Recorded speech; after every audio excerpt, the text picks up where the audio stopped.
You can see that the top positions on the right here are really getting a lot of attention. The ironic thing, I think we got this from some Google Help documents, and this particular screenshot. And when we were talking to Google about quality score, they showed us this exact screenshot back at us after the fact, sort of. So we both, them and ourselves, we both gravitated towards the same illustration, which I thought was kind of cute.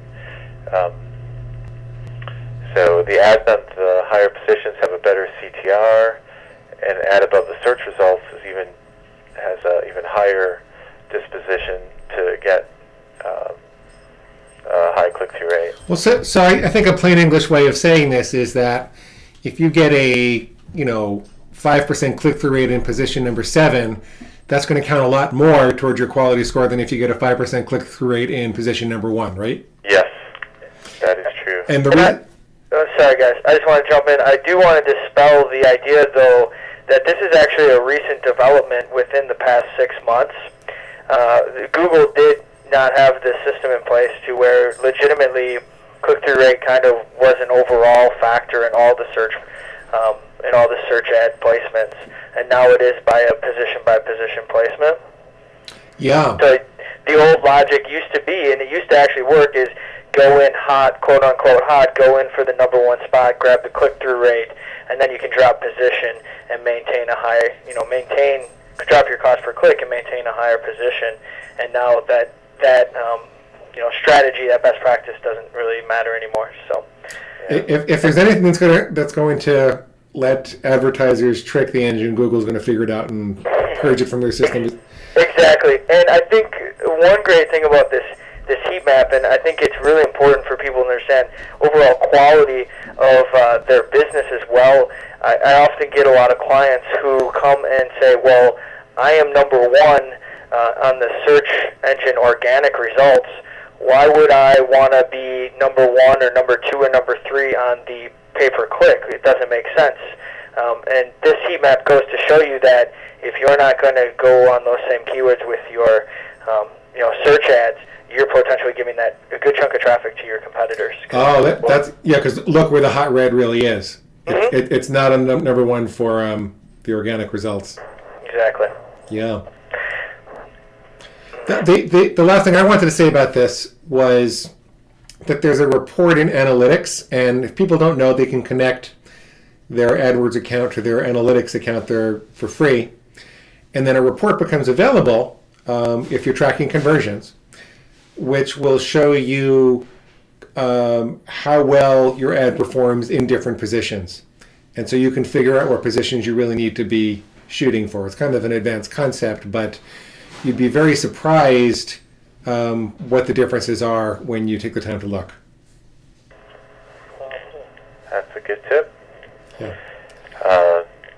The other thing that I would add to this is that even though Google is trying to normalize things by ad position in terms of the CTR that they expect, we still see, to a lesser degree than we did before this was implemented, that there is still some truth to the fact that the higher you are on the page, the click-through rate naturally being higher still does seem to, at least in some situations, inflate your quality score. Oh.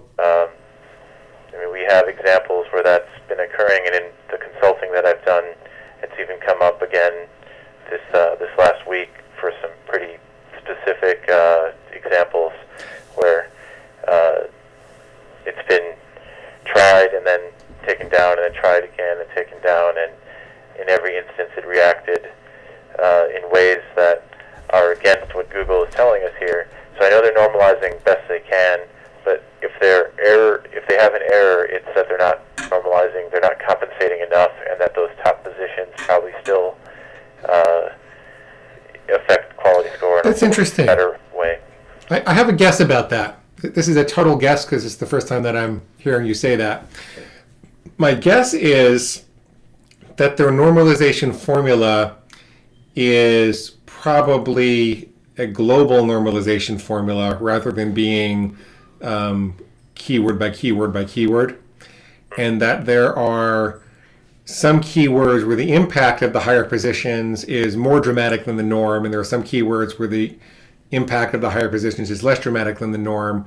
And so those customers that you're seeing where they still can get a higher click-through rate by bidding for the higher quality score by bidding for the higher positions, that probably you're seeing an industry where the impact of the higher positions is greater.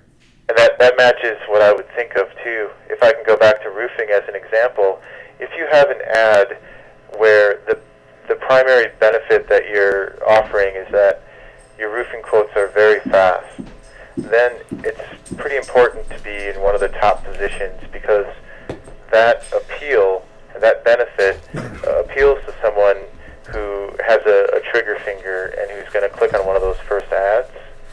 And an ad like that lower on the page is not going to fare as well. However, an ad where the appeal and the strong benefit is that you have the best quality contractors around, that one doesn't have that same sensitivity to someone pulling the trigger real fast and clicking on something. That one, lower on the page, our experience would do better relative to the, hey, we've got quotes for you in seconds. Very good. That makes sense. Very interesting. Is there anything anybody else wants to say about anything we talked about today? Geez. I think that's a lot about quality score in one place. I would say if there's anything that we didn't cover that would be kind of a bonus, it would be eCTR. And I know Jared's a fan of that, but Glenn, can we quiz you for a second and see, do you know what eCTR is? Because it was relatively new to us. I would imagine it's estimated or effective click-through rate, but I haven't heard the term. It is estimated CTR. And Jared, would you mind explaining what that means and how it works? Well, I can't say that it's my understanding of it isn't 100% sound, but the idea is it's very relevant on the content network, and even more so in your broad and phrase matches just as much. And the idea is when you're bidding on these keywords and Google hasn't had you there, or you haven't placed this new ad out there, Google has to basically, based on their auctioning system, develop what they estimate your click-through rate will be. So, that's actually the main component of how fast you can spider out through the content network, how many other relevant searches you get on in the broad and phrase match, because, Google is trying to understand what the potential for your ad is to do on their websites and web pages, and, they don't have the information, so they have to estimate it. Very good. So over the course of the first week or two, your eCTR is being replaced with historical data. Mm-hmm. That's a great point. Yeah. Very nice. Very nice. Okay. Well, I want to thank you guys. You worked exceptionally hard for what turned out to be a whole month to put this together. And it was a kind of spur-of-the-moment brainstorm I had while I was thinking about what we really needed to deliver to the market. And you all really rose to the occasion. I just want to thank you so much for doing that. And for everybody else, if you would like to have a consultation about the possibility of Rocket Clicks managing your pay-per-click, and we are a full-service agency, by the way, so we do SEO and copywriting and landing page optimization and all those good things. Have a look at payperclickmuscle.com, payperclickmuscle.com, and submit the form for the blueprint. We'll look forward to seeing you there.